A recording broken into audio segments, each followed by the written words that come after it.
नमस्कार, मेरा नाम मनीषा लाट गुप्ता है और मैं आनंदा पर्माकल्चर फार्म चलाती हूँ और मैं एक पर्माकल्चर टीचर हूँ।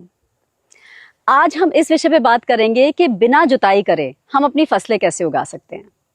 मैंने कई बारी वीडियो में आपको ये बताया है कि हमें जो अपनी मिट्टी है इसकी संरचना नहीं तोड़नी चाहिए, इसको उथल पुथल नहीं करना चाहिए, क्योंकि जब हम इस पे जुताई करते हैं, मिट्टी को उथल पुथल करते हैं तो इसकी संरचना टूट जाती है और इसके अंदर जो जीव जंतु रहते हैं वो भी मर जाते हैं और पानी पकड़ने की इसकी जो क्षमता होती है वो भी नष्ट हो जाती है।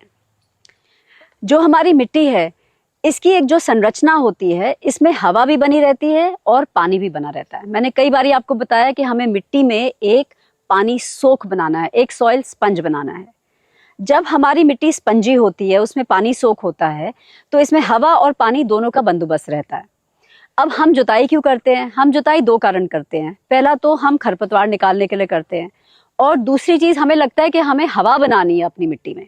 जब हम हवा बनाएंगे तो हमारे बीज तुरंत निकल आएंगे, उनका अंकुर एकदम से हो जाएगा।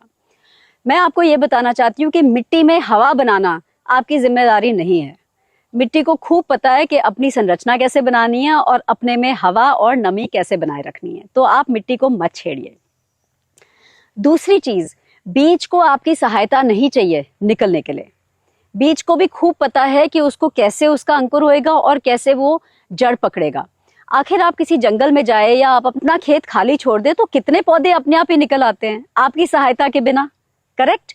तो हमें ये सोचना बंद करना है कि भी खेती को हमारी सहायता चाहिए, हमारी सहायता नहीं चाहिए इनको। अब हम जो कर रहे हैं, जो आपको मेरे पीछे खेत दिख रहा है, ये एक नो टिल खेत है, मतलब इस खेत में जुताई नहीं हो रखी। तो ये जो मैंने सरसों लगाई है, चना लगाया है और मसरी लगाई है, 3 फसलें मिलके मैंने पीछे लगाई हैं। ये मैंने कैसे लगाई? इसके पहले यहाँ पे मिलेट्स उग रहे थे। मिलेट मतलब रागी और कंगनी, बाजरा, ये सारी चीजें इस खेत में उग रही थी। जब उनकी फसल का टाइम आया तो हमने ऊपर ऊपर से सारे उसके टुस्से निकाल लिए और पौधा खड़ा रह गया वहां पे। अब इसी खेत पे हमने पहले अपना बीज गिराया, जो भी बीज हम फसल का लगाना चाहते थे।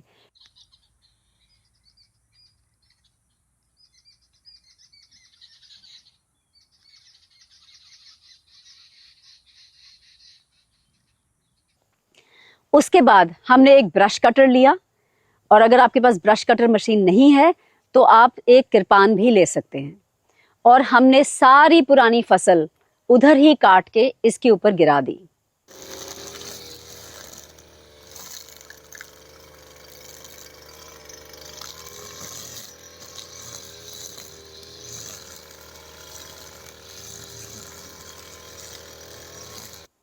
अब इससे हमें क्या फायदा हुआ? पहले जो पुरानी फसल की जड़ें थी वो सब मिट्टी में ही रह गई और ये जड़ें धीरे धीरे करके गलती रहेंगी और इस मिट्टी को पोषण देंगी जो अगली फसल ले पाएगी।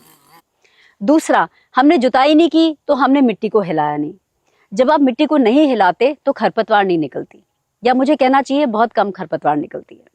तो मिट्टी स्टेबल रही, खरपतवार भी नहीं निकली। तीसरा, मिट्टी का जो स्ट्रक्चर था, संरचना थी, ये हमने नहीं तोड़ी, तो इसमें भी सेम बनी रही, और जब हम इसमें पानी देते हैं इस खेत में, इसकी सेम अच्छे से बनी रहती है।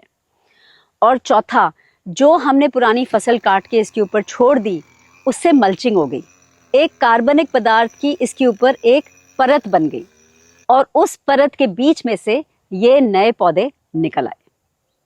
कितने फायदे हो गए कि हमने जुताई नहीं की, राइट?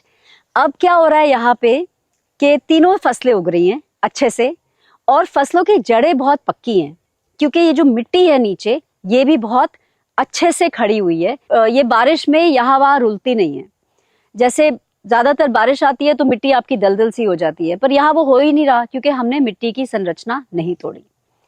पर अब देखेंगे हर साल आपकी मिट्टी ज्यादा से ज्यादा अच्छी होती रहेगी, क्योंकि हर साल की फसल की जड़ें आप इस मिट्टी में ही छोड़ रहे हैं और ये जो कार्बनिक पदार्थ आप छोड़ रहे हैं उसका ह्यूमस बनेगा, उसकी खाद बनेगी और अगली फसल को वो पोषण देगी।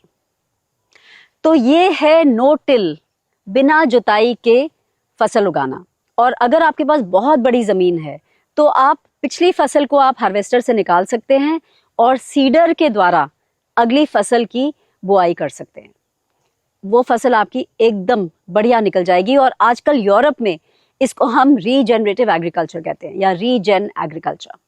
एक बहुत बड़ा ट्रेंड है वहाँ पे, क्योंकि विलायत में अब सबको समझ आ गई है कि ट्रैक्टर चलाना बुरी बात है, मिट्टी की संरचना तोड़ना अच्छी बात नहीं है, और खरपतवार नाशक और बाकी जहर डालना ना सिर्फ मिट्टी के लिए पर हमारे स्वास्थ्य के लिए भी बहुत बुरा है।